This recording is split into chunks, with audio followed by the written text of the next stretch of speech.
Hi, Zizaran here. I'm going to read through the patch notes. I don't know if Scry will upload this.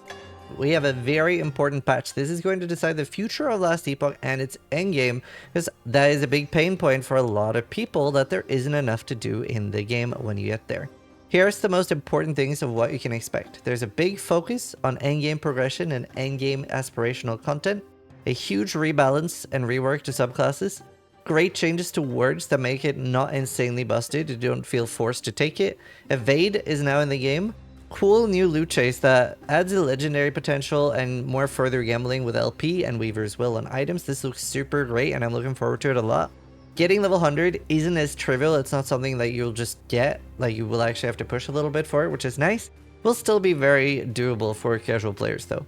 Reputation grind changes for factions, and I'm going to read the most important stuff of the patch notes and give my thoughts on every bullet point. So thanks for watching. Hope you enjoyed this video. Blah blah blah about cycles. Obviously it's similar to other games where you have to start over if you want to play in the new cycle, or you can keep playing in the standard equivalent. Big change that's coming is they are adding evade, which, did I think Diablo? Yeah, I thought Diablo made this, but actually somebody pointed out Wolsten was the first ARPG with spacebar evade, and there's no iframes. Comes with 2 charges and you can like change it by uniques and stuff, so that's kind of cool. So haste after use evade.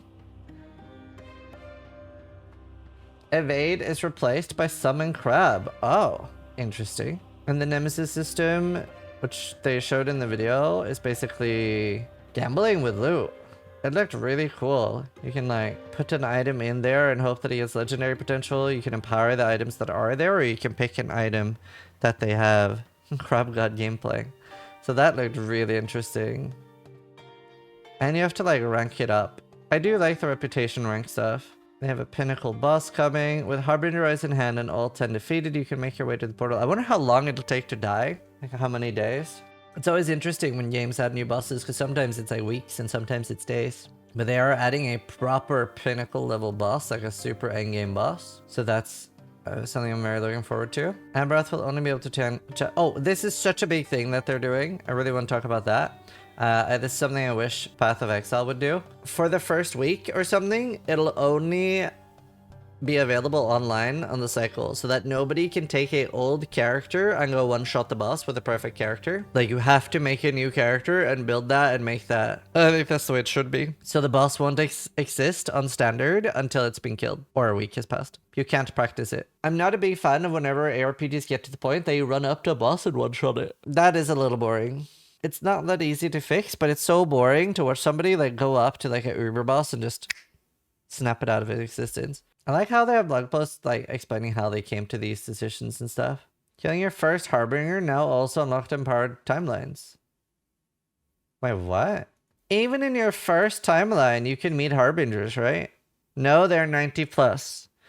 Right. So you don't encounter one until the 90 plus timelines, but once they're empowered, there are Harbingers for the early ones. You still need to, on your first character, you still need to unlock empowered monoliths normally. Isn't it a bit odd that they don't have the league mechanic until empowered timelines? I think it is important to have a league mechanic. Wait, the Harbinger is not the Nemesis. So the Nemesis is all the time. I'm mixing them. That's why I'm confused. Nemesis starts in the story. Okay, cool. Yeah, they're like exiled mages. Okay, I'm on the same page now.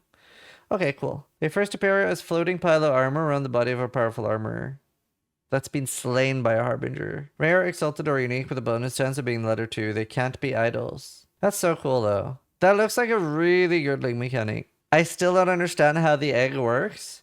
So my understanding of it was that the egg you can replace with, let's say, a Herald of the Scurry with 0 LP, and then you can empower it and hope that it goes to 2 LP. Yeah, it's an open slot for uniques. And if you don't put something in, it'll give you a unique. Upgradable Nemesis weapon. Killing a Harbinger while having one of these weapons equipped. Avenged version. That sounds so cool. I love shit like that. That's great. This looks perfect. This looks like it solves Ward. What's the number there?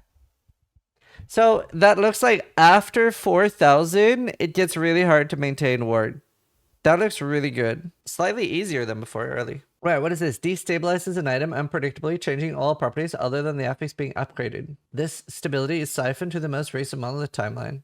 Okay, so it's just for stability. Okay, cool. And sure, is it worth giving a try in the new patch? So this looks like it's helping add a lot of endgame and content to the game, which was the main thing that Last Epoch needed. So this looks huge. This looks huge. I really didn't like that like 95 to 100 was like the same speed as 90 to 95. I think it's so boring when it's super fast to get 100. Like, I don't know if it's just me, but every game when I'm max level, I always feel a little done. Like, I very rarely play max level characters. Like, something like clicks in my head and I'm like, ah. I love the loot filter changes. That looked really good in the video. You can add multiple affix conditions, filter for uniques with specific legendary potential. Ah, so much good stuff. Do you know what they really need? I've told them this a lot. I don't know if you'll agree, but my stash is always cluttered as fuck. And when I'm on a new alt, I always want to like figure out what can I wear on this character, and it's so hard to see. I wish that it was either like a red border around things I can't equip or a green border around things I can equip, or that I could search for usable. Like, it's so hard to see. Like, what can I use on a new character? Dude, I really hope they get better MTX, because I feel like a lot of people want to support the game more than the initial $35, but their MTX is ugly as fuck. Dude, this is so big. The fact that blessings are staying. That's actually so nice. That you don't have to try to get a new one all the time. Do you know what? Do you know what I would like? I wonder how you guys feel about this. I wonder if it would be cooler if you could customize your circle of fortune and stuff like that. And that like each rank you had a choice of like 3 or 5 different things. You could choose one rank 3 thing, one rank 5 thing. And you could custom create it instead. I think that would be so fun. I don't know if I want to go through all the like skill changes because I don't know the ramifications enough. Because I don't know all of the skills. So it doesn't really mean much to me. It's very different from reading the PoE patch notes and knowing exactly the impact of something to just having no fucking idea. For me, it wasn't really that much beneficial to read the patch notes compared to just watching the Judd video, which they did a really good job with.